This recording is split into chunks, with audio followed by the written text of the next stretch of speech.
Hi everyone, I'm Commander Brett Balecki, and welcome to Mission 13 of the Astronauts Kids Space Club. Our rocket launch was scrubbed today because of high winds and some thunderstorm cells in the vicinity. Vicinity? Yes. That's a big word for me too. We have a busy schedule today. Our first guest will be our amazing astronomer Francois Van Heeren of the Royal Astronomical Society of Canada. Yeah, Francois! Thank you. Now, keep going. Keep going. Next will be Johanna Wagstaff, our space weather specialist. Yeah, Johanna. And finally, Leland Melvin, an amazing American astronaut who has flown the International Space Station twice and will Skype into us from Washington, D.C. at 5:30 p.m. Yeah. But first, the roll call. When your name is called, please answer by saying present. Hannah. Got it. Now, where's Jessica? Jessica, you press that button right there for me. 3, 2, 1, go! One thing Francois did just last week, very generously, came and donated this incredible telescope for us to learn with. So I'd like to thank Francois for that. Francois? Pleasure. Thank you so much. Thank you Actually, very much. you have to thank my wife as well, because she put up with me doing this. But so that you guys know, this instrument is a 6-inch Newtonian telescope. When you do take the chance to actually look through it at the moon, it's going to just blow you away. Then you will also be able to see some of the deep sky objects, and I'm going to work with you guys. And we will do evening sessions where you actually go out and you will use this instrument and look through it.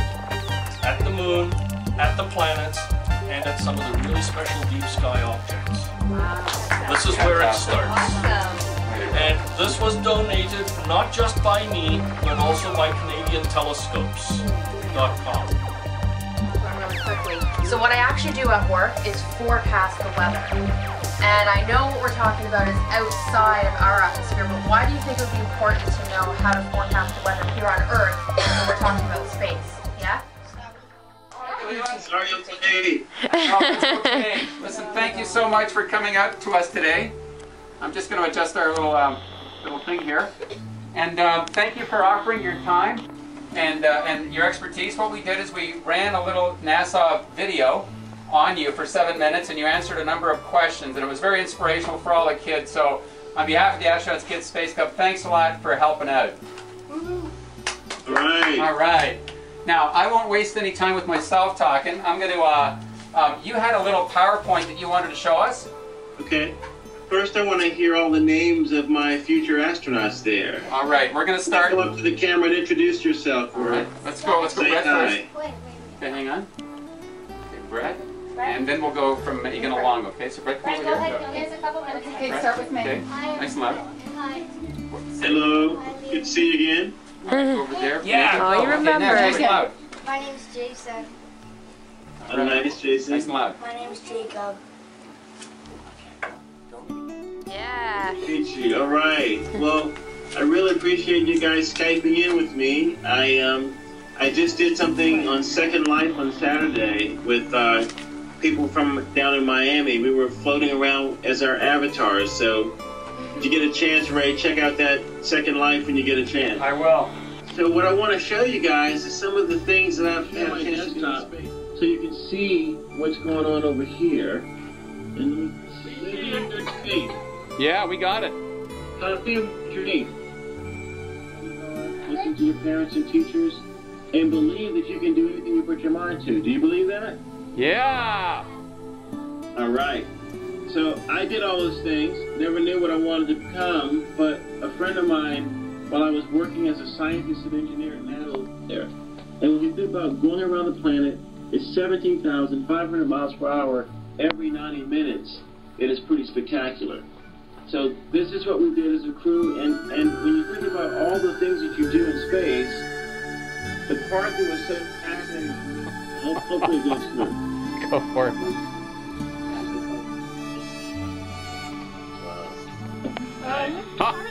Good job. All right. Here, space food.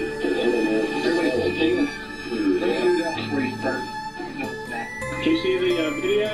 Yeah. Yes. Wow. Yeah. That's fine. All right. Look, when I was a little boy, I never knew what I wanted to do. I just liked math and science. The thing is, as you guys are, young explorers, young astronauts, it starts right now with the preparation. Whatever you want to do with your lives, you gotta. What experience on Earth is the most like a space shuttle flight? That's great. Is similar to a space shuttle flight? Yeah. Okay. One of the things that we train in on the ground, well, not really the ground, in the air, is is what we call the vomit comet, which is it's an airplane that has padding in it, the seats are removed, and we fly parabola like a roller coaster, so we can actually simulate weightlessness for 25 seconds on an airplane. So that reminds me of spaceflight. Just chunks of time, only a short period of time for gravity effect. Is it scary in space? Was it fun in space? Scary. Scary. Well, let me tell you a story. When I first became an astronaut, I didn't really know a lot about flying shuttles and these things, and in 2003 we had the Columbia accident, and that accident made the whole agency pause. And the night of the accident, David Brown's father said, my son is gone, but you have to carry on his legacy by flying in space. So my job was to carry on his legacy, and I was not afraid to fly. I had to help with making his family feel good about the continuation of the space program. So I wasn't afraid. Okay, class. This is Kira. Kira, go ahead. Thank you, What's your favorite space food? How was the space food? What's your favorite space food? Oh, the favorite space food question. I'd say it was the chocolate pudding cake. Oh, yum. They have cake. Wow, that's amazing. Here's one. Pick any one of those and have a good read. Go ahead. This is Samantha. She's a neighbor. Hi, Samantha. Sarah. This is Sarah. Samantha's her other sister. Anyway. Well, I'll hand you that. Go with the flow, will you? Pick the first one if you like. Nice and loud. Shh. What kind of sports did you play growing up? What kind of Sports did you play growing up? Oh, sports. Okay. I played football, basketball, and tennis. And I got a scholarship to play in college and then get drafted to the Detroit Lions. When the spacecraft lands, does it feel weird when you touch the ground again? Is it weird when you touch the ground? Yeah, again after a space flight.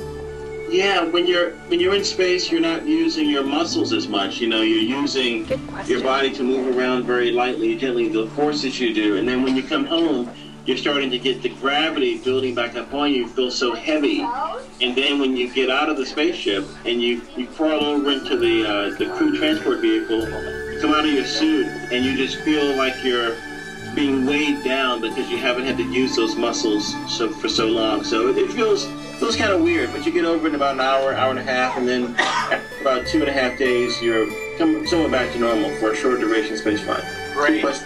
Great, and this is another guest from Burlington, which is about 100 kilometers away. This is Ethan. Ethan, go ahead.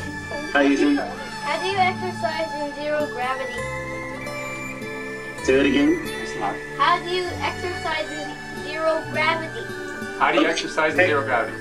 Got it. Exercise in zero gravity because you need to have resistance to feel loads on your muscles. We actually have a machine that lets us do bench press, overhead press. We can do deadlifts. We can do bicep curls to work on your biceps. We have a bicycle that you can strap into and ride, and we